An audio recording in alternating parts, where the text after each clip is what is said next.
closing the account of a poor student like you. Get out of here. If you're upset, come back when you're a high-value customer. The bank attendant, George, dressed in his uniform, said this with a smug grin. What a way to enjoy himself, I thought, though canceling my account seemed unnecessarily harsh. While deciding what to do, I came up with a mischievous plan. Understood. I'll leave quietly. But before I go, could you check one thing for me? What? Fine. Wait. What? I showed George the ATM screen displaying "Transaction cannot be processed" and then handed him my bank book, revealing the balance. George's face turned pale as he repeatedly counted the zeros. Meanwhile, I began planning my next move. My name is Alex Weston. I recently got accepted into my first choice university and plan to start living on my own this summer. Leaving the home I've lived in for over 10 years feels both exciting and nerve-wracking, but it's an essential step toward independence. I had decided back in high school that I would move out of my uncle and aunt's house once I started college. My parents passed away in a car accident over 10 years ago. Since my grandparents were too old to take care of me, my uncle and aunt took me in. They didn't have kids of their own, so they treated me like their own son. Thanks to them, I was able to grow up and become an adult. Whenever I struggled with my studies, they took time out of their busy schedules to help me. When I was teased at school for not having parents, they defended me with everything they had. They cared for me longer than my parents ever did, and for that, am deeply grateful. A bit early, but thank you so much for everything. Robert, Beth, am truly grateful for how you raised me. On the day I received my acceptance letter, I expressed my gratitude. Thank you, Alex. It was a blessing to experience 10 years of parenthood. Now I can proudly tell your parents that you've grown into a fine young man. But you're going to have a lot to prepare for in the summer. You can always come back, you know. Don't forget to call sometimes. I'll send you whatever you need.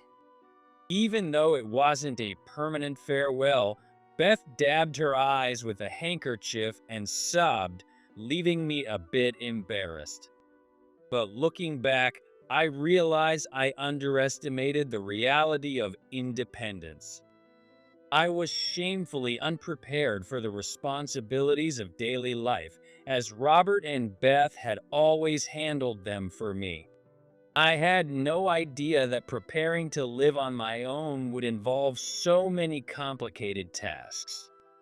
From the moment I got my acceptance letter, I was buried under a mountain of things to do: insurance registration, opening a new bank account, and so on.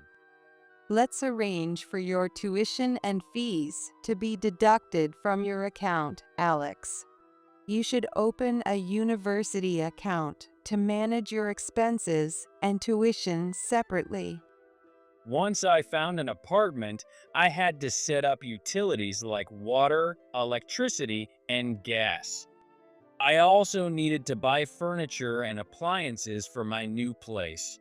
I cursed my naivety for thinking I could relax now that the exams were over. Having rarely visited a bank before, everything felt completely new. I didn't even realize I needed to open an account, which became a funny anecdote. Can I just use my student ID instead? I was used to managing small amounts of pocket money or digital payments on my phone, so the thought of handling large amounts like tuition was terrifying. I felt so nervous that my hands trembled, knowing I couldn't afford to make any mistakes. But since I was about to live on my own, I had to learn to handle transfers and payments myself. Until I got used to it, I planned to visit the ATM during quieter times when attendants were available to help. It seemed I wasn't the only one. This time of year, many students starting their solo lives were using banks for the first time. Most of the attendants were kind and patient, which was a lifesaver. But no matter how kind the majority might be, there are always exceptions. And I happened to meet one of those exceptions. Wow. I sighed at the nearest ATM corner. It was the 15th of an even-numbered month, and the ATM corner at Horizon Bank was packed. Being new to all this, I had forgotten it was pension day, which meant long lines at the ATM. To make matters worse, it was also the 5th and 10th, adding to the congestion. Some people were rushing in during their lunch breaks, creating a tense atmosphere. Adding to the tension was the ATM attendant, George. Coming here on such a busy day? Of course, it's crowded. If you don't know how to use the machine, come back when it's less busy. George's name tag was visible as he yelled at an elderly customer who seemed unsure of what to do. Without sparing a glance at the disheartened old man, George continued managing the line with little care or courtesy. His unhelpful attitude made me consider leaving, but I couldn't. I had forgotten an important payment, and today was the deadline. Overwhelmed by the flood of tasks, I had completely lost track of time. Since I would be out all evening, I had no choice but to make the payment now. Feeling cornered, I reluctantly joined the back of the line. After waiting nervously for a while, my turn finally came. I swallowed hard, trying to calm myself. George gave me a glance that seemed to say, "Can't this wait?"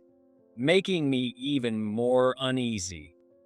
Telling myself it'd done this before, I inserted my bank book and card into the machine. I carefully checked each step, worried about accidentally sending money to the wrong account. This slow, cautious process must have annoyed the people behind me. George, meanwhile, had been pacing behind me, making his presence impossible to ignore. Not done yet? The attendant leaned in to peer at my screen, making it hard to concentrate. "Could you not look at my PIN, please?" If you need assistance, feel free to ask. It's quite busy today. I turned around and found George standing so close that I could feel his breath, making me frown. His words were polite, but they essentially meant, "Hurry up." Feeling flustered, I accidentally pressed the wrong button and had to start over. George's movements distracted me, and I made several more mistakes. Are you a student? There are plenty of customers waiting behind you. If it's not urgent, why don't you come back later? The sudden comment startled me as I focused on the transaction. Looking back, George's face clearly showed annoyance. The politeness he had earlier was completely gone. His attitude now made no attempt to hide his irritation, leaving me stunned. It's really frustrating, you know. People who don't know how to use the machine show up at the busiest times and hog the ATM. I bet your mom handled everything for you until now. While it was true that I hadn't done much on my own before, I'd just been a high school student, buried in studies every day. At my age, it wasn't unusual to be unfamiliar with ATMs. Ignoring George's muttering, I finally managed to finish my transfer. I felt like I deserved a pat on the back. Hurry up and stop dawdling. Let the next person go. As I tried to put away my receipt and bank book, George kept pestering me. The ATM's anti-forget alarm beeped repeatedly, sending me into a near panic. I wanted to yell, "I'm putting things away as fast as I can." But my bag zipper got stuck and my wallet seemed to disappear into thin air. "Don't rush me. Wait, what are you doing? My card is still." "Ah." Before I could finish, George shoved me aside. I hadn't retrieved my card yet. As I reached out in desperation, I let out a cry of despair. After the time limit expired, the ATM had swallowed my card. Staring at the machine, I froze in disbelief. George glared at me with narrowed eyes. This is why I can't stand slowpokes. You don't even have much money in your account, yet you act like an important customer. Once a card is swallowed, it's a hassle to get it back. Apparently, retrieving a swallowed card required identity verification and paperwork. Getting scolded out of nowhere left me panicked and embarrassed. But then it hit me. This wasn't my fault, was it? If anything, George's rushing and shoving caused the mistake and made me leave my card behind. The realization cooled my head, and George's angry rant started to look ridiculous. He was probably trying to pin the blame on me to avoid acknowledging his own mistake. Go to the counter and handle the paperwork. While you're at it, why not close your account too? What's that supposed to mean? I couldn't help but ask. Closing the account of a poor student like you. Get out of here. If you're upset, come back when you're a high-value customer.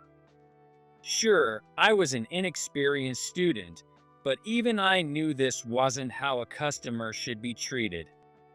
It was obvious that George chose who to respect and who to belittle based on his own biases. Anger welled up in me. Understood. I'll leave quietly, but before I go, could you check something for me? What? Ugh, fine. Wait. What? I showed George the merciless message on the ATM screen, "Transaction cannot be processed," before placing my bank book on the screen. Seeing the balance, George froze, mouth agape. Let's just say the number of zeros in my balance was 6. This situation, where I can't access my funds, is your fault. Since the amount is significant, I'll consult my guardians and return later. I made sure George saw both the ATM screen and the bank book, ensuring he understood that his actions had caused a millionaire customer's funds to become inaccessible. What? A high-value customer? Why?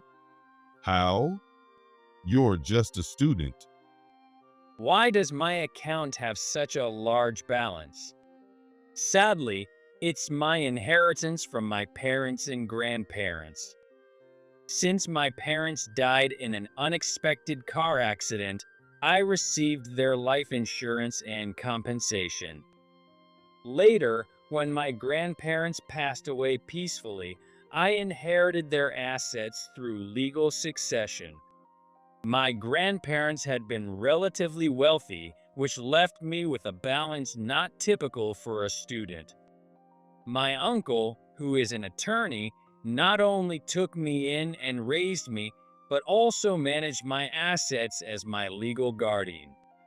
Now that I've turned 18 and legally become an adult, we decided that I would start managing those assets myself as I head to college. All the overwhelming paperwork stems from that decision. Having completed the transfer, I figured there was no risk of losing the card if the bank held onto it. Leaving George, who was still flustered, behind, I returned home. Since my uncle happened to be home, I told him everything that had happened. Following my uncle's advice, I sent a formal complaint about my experience to Horizon Bank. That very same day, the branch manager called to apologize. Please let me visit with George and offer our apologies in person. They made the offer, but I declined. He clearly underestimated me because I'm a student and treated me unfairly. I don't want someone like that knowing where I live, and honestly, I don't even want to see him. Even so, we need to return your car. It would be a burden to ask you to come in, so please allow us to deliver it to you. I'll come and pick it up myself. The branch manager was likely under pressure from hiring us.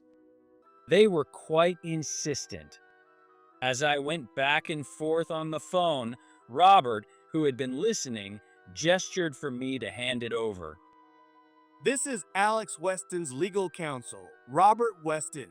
Yes, that's correct. The branch manager's shocked voice was audible even from where I stood.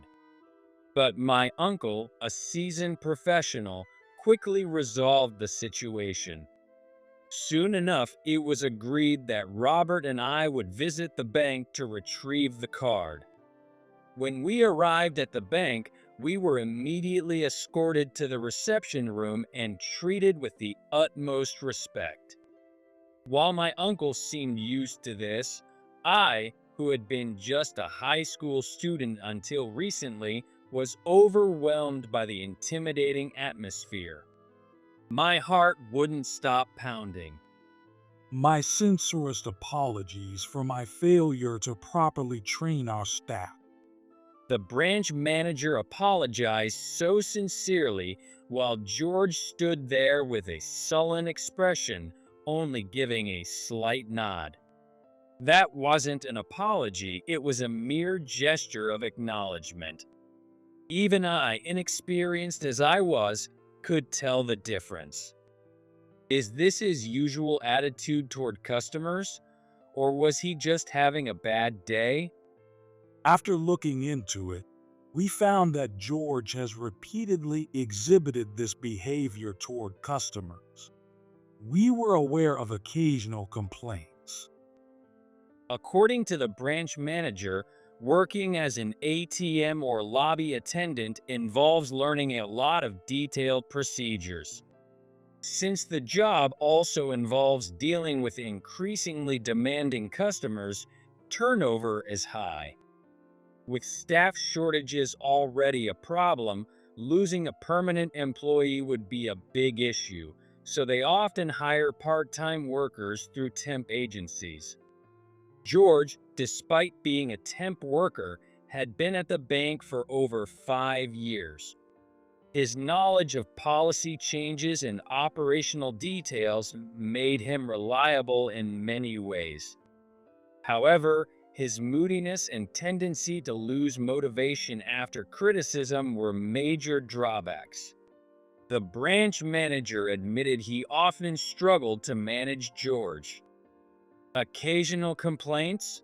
Mocking someone struggling with a task and assuming a student must be poor, doesn't that go beyond occasional? You're absolutely right. I have no excuse. The branch manager wiped the sweat from his brow and shrank visibly. He hasn't even spoken up. He's just staring off into space while you're the one apologizing. He clearly has no intention of taking responsibility. What did you say? You're just a student. Stop it, George. You're cleaning up your own mess. Apologize properly. Though I had spoken more forcefully than I intended, it was the branch manager who kept apologizing profusely. George, meanwhile, pressed his lips into a tight line, looking like he might snap back at any moment. Fine. The account balance shows he's not poor. That part was my mistake. But he didn't earn that money himself. So what's with the attitude? Giving a kid this much money? What kind of parenting is that? No wonder things like this happen. When he finally opened his mouth, those were the words he chose. I felt a rush of blood to my head. A person's private assets have nothing to do with your disrespect. Continuing to make unjust insults in front of me, an attorney, is not a wise choice. With that calm remark from my uncle, the air in the room froze. Even George, who had been acting so brashly, went quiet in the face of my uncle's authoritative presence. Also, weren't you peeking at the ATM screen from behind, using your position? Whether or not you actually stole the PIN, it would be hard to deny if someone accused you of doing so. At those words, the branch manager and George both turned pale. And let's not forget, you forcibly shoved this boy away from the ATM while he hadn't even retrieved his card. On top of that, you loudly declared he was a high-value customer for anyone nearby to hear. My uncle continued his verbal assault.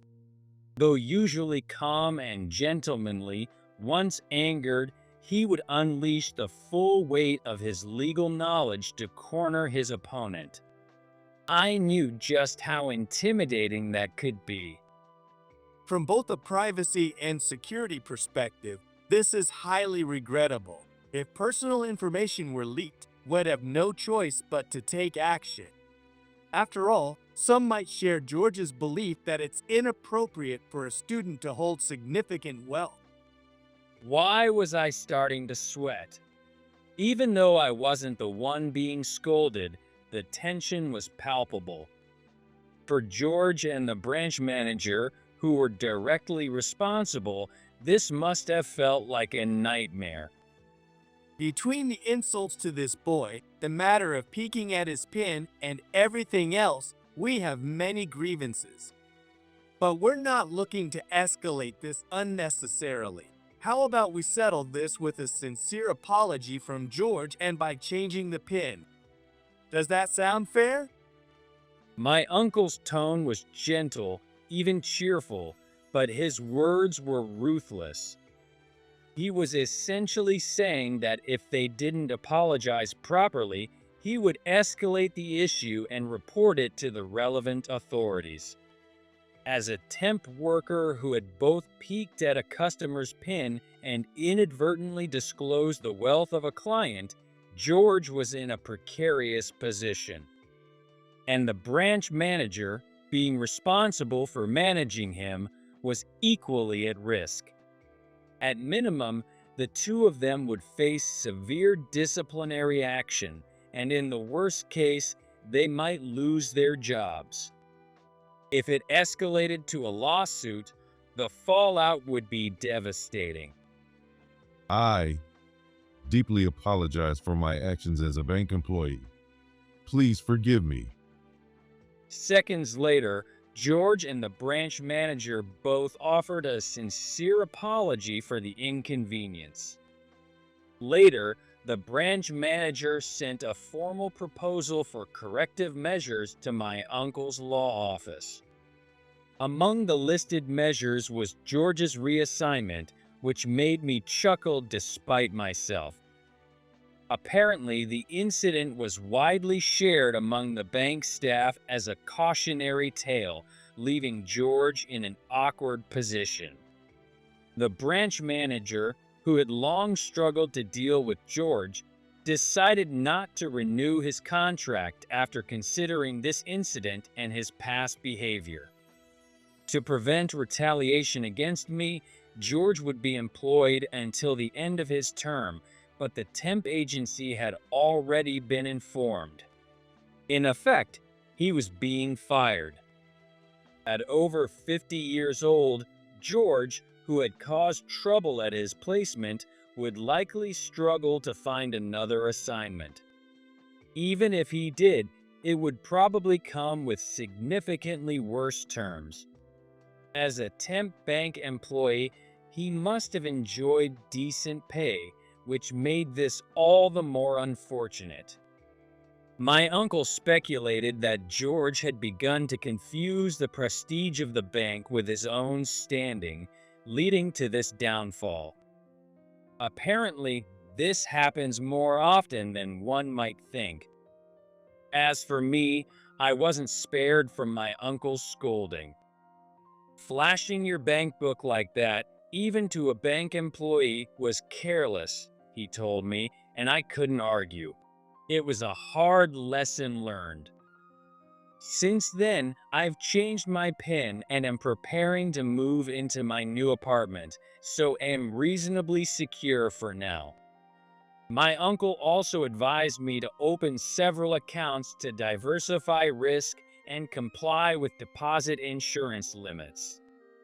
By the way, I noticed you've been avoiding it, but online banking is pretty convenient. You wouldn't even need to visit the bank in cases like this, and you wouldn't have to deal with rude staff. No way. More applications? I couldn't help but groan. After this flood of paperwork, I couldn't bear the thought of more forms. According to my aunt, things have gotten much easier in recent years, with more processes digitized and simple applications available online. I couldn't believe it. See?